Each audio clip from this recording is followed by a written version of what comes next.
So there's something a little bit disturbing about the anti-Israel protests going on all over the world.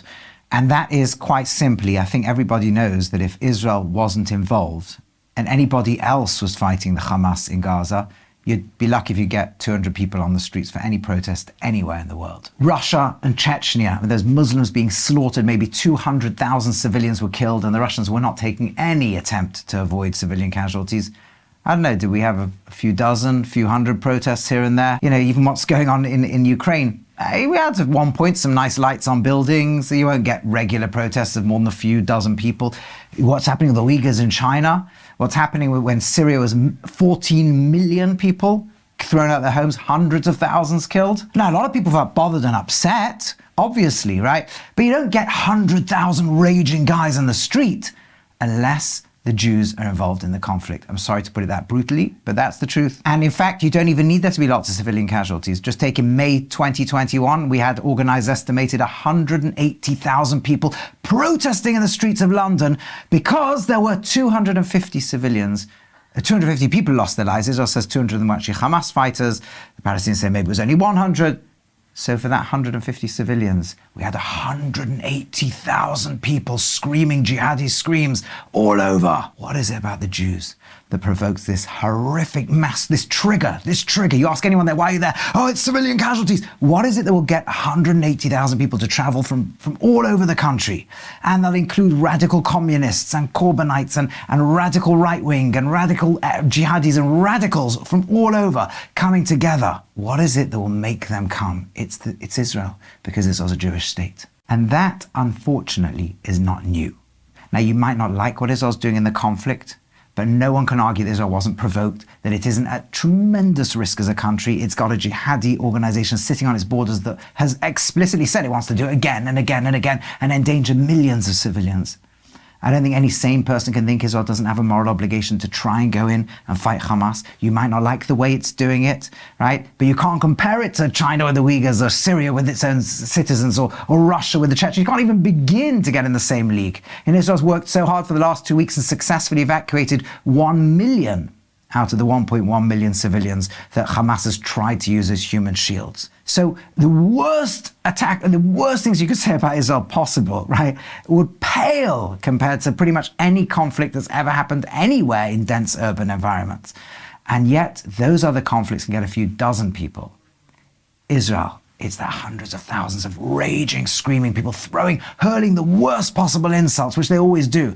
This is genocide because you've killed 20,000 Hamas fighters, or not even that number yet, a few thousand Hamas fighters, and some civilians have tragically died as well. Genocide, unbelievable, right?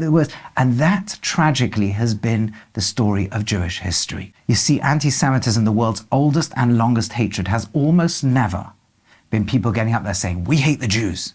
It's almost always been, we want to tell you the Jews are the most immoral people on the world, right? And it can be almost anything. You know, when Jews at one point were moneylenders in Europe, why were they moneylenders? Because they were largely banned from almost every other industry, couldn't own land in large parts, couldn't be in lots of trades, and the governments wanted them to lend money because Christians couldn't do it or whatever it was, and suddenly lending money became in some parts of the world like a war crime, like a crime against humanity. You're chasing poor people for interest. This is the most horrific thing in the world, and Jews were slaughtered because of things like this.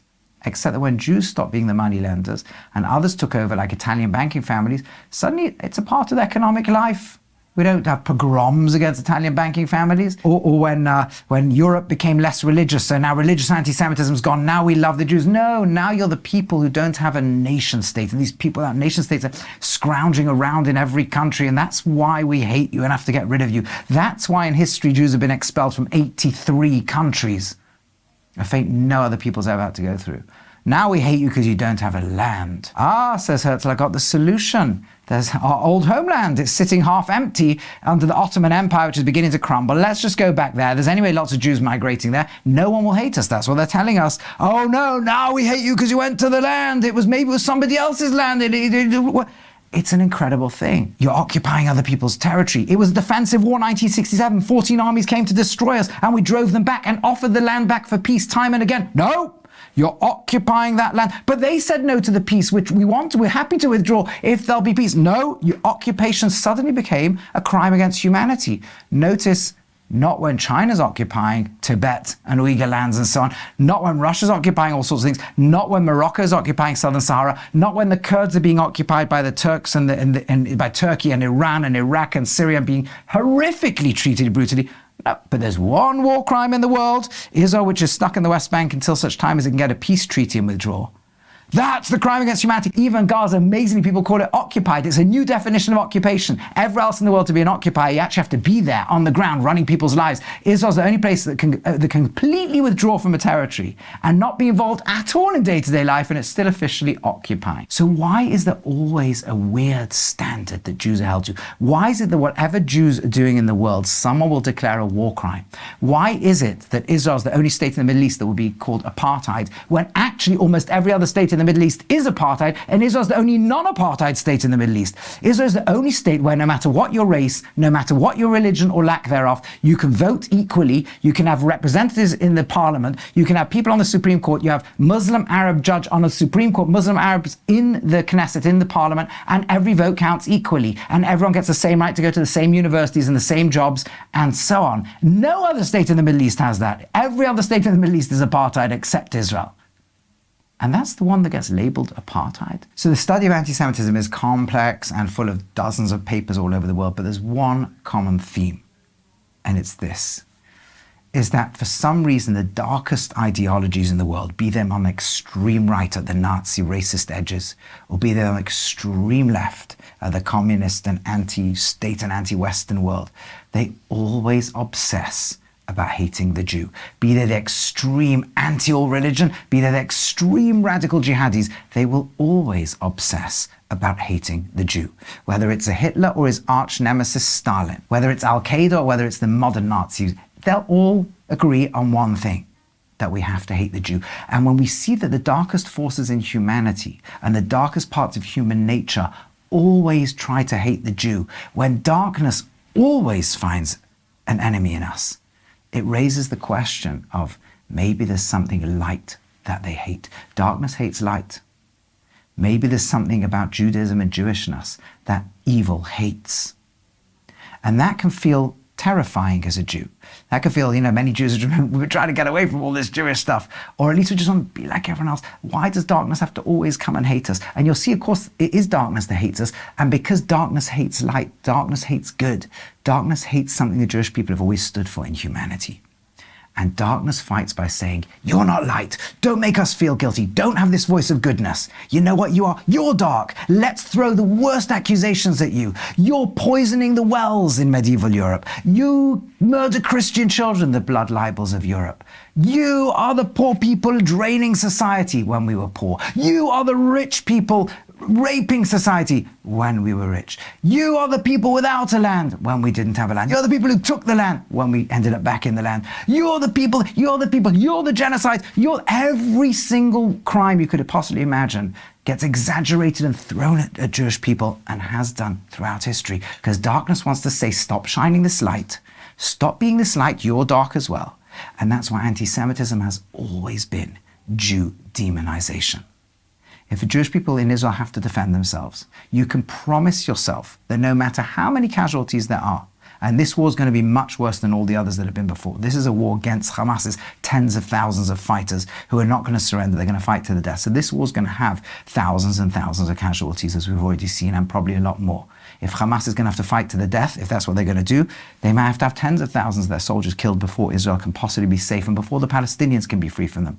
But even in rounds of fighting where there was less than 300 civilians who were killed, you could promise yourself that there'll be nightly coverage, obsessive coverage of every single baby in Palestinian territory who's been hurt, who's been injured, who's died. You can promise yourself an obsession in the world's media just cannot let go of this conflict. We have to show everything, every bit of pain, every Hamas human shield, and let's stop blaming Israel. And suddenly a trigger arises and erupts in the radical communists and the radical Nazis and the radical jihadists, and 100,000 people can make it to the streets of London, and hundreds of thousands who would never normally come out in a conflict, no matter how many hundreds of thousands of civilians are actually killed, will be on the streets with rage, because darkness hates the Jew, demonizes the Jew. And as a Jew, this can feel terrifying. This can be like the most horrible. Why can't we? Are we doomed for the rest of history to have this happen to us? That no matter what we do, if we surrender, they'll come and kill us. If we fight back, they'll say that we're the biggest demons and want to kill us again, right? Is this a negative thought? And actually, I want to say, no, it's not. It's actually a really empowering thought. Because when darkness declares you as its enemy, it sees something in us that we don't see often in ourselves. I have enough light that Hitler wants to kill me. He said it explicitly. If he doesn't kill every single Jew, they'll start goodness and morality again. Conscience, he says, is a blemish the Jew afflicted on mankind. The Jew created two inventions, the Jew says, circumcision on the body and conscience on the soul. Somehow the Jew is associated in the mind of darkness with conscience, with the word of God, with the message of God that you can rise up and better. In the best parts of religions, in the non-Jewish world, in Christianity and Islam, they love us and we love them, and people can work together and find the goodness in one another. But in the dark corners of humanity is the hatred of God's message and the people who are the first to proclaim God's message to the world. But that means if Hitler doesn't like me, then there's probably something really, really good about me, potential that I never knew I had. And what is it about me? It's that I'm part of this incredible Jewish people.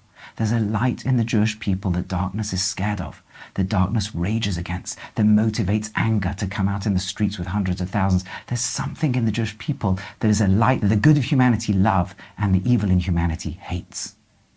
And if I can just take a step back and see 1 second, there's more to this faith I'm a part of and more to this people I'm part of than I ever knew. If so many historians can talk about the incredible contribution the Jewish people made, not just as individuals in Nobel Prizes, but in bringing morals and values that changed humanity. Ideas like peace, the first articulated with the prophets of ancient Israel, the ideas of every child having a right to life, even if they're born disabled, the first articulated being the ancient Jews, the idea that every child should have an education, the idea that we should judge a society by how it treats its weakest, the prophets of Israel, the Torah of Israel, the light that it shone in the world, the light that darkness always hates. And maybe we still have resources, not maybe, we do still have a light that darkness still hates, and we can tap into that, and we can grow more connected to that.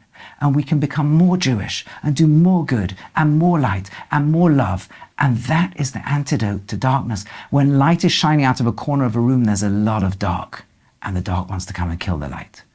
And when the light suddenly realizes, 1 second, I have something it fears, let me shine more light, let me do more good, let me give it what it fears most of all.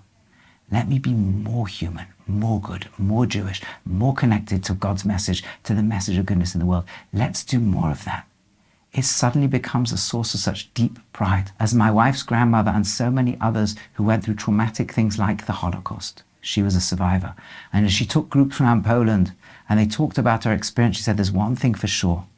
If you made me go back again, I would choose every time to be the person in the camp. The person who arrived on a train with more than 200 relatives, who half an hour later had only 3 or 4 living relatives. The person who found her own mother's bag as she was going through the clothes and her own hair that her mother had kept on her from her young childhood. I would rather be there, she says, than be the guards of the camp, the Nazi guards with all their wonderful food and life they had around us.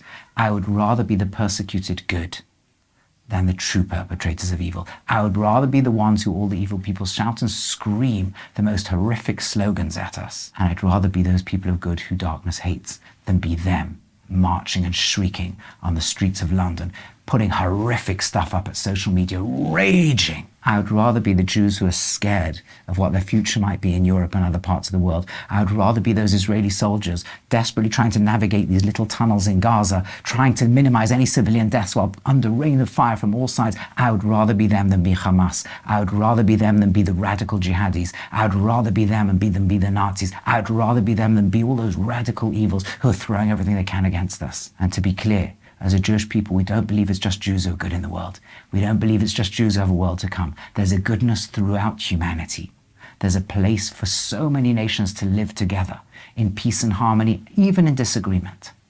And there's a hope that we all have, that as that light magnifies from all the good in the human world, and there's been so many outpourings of good, it has not just been the 100,000s that come out to scream hate.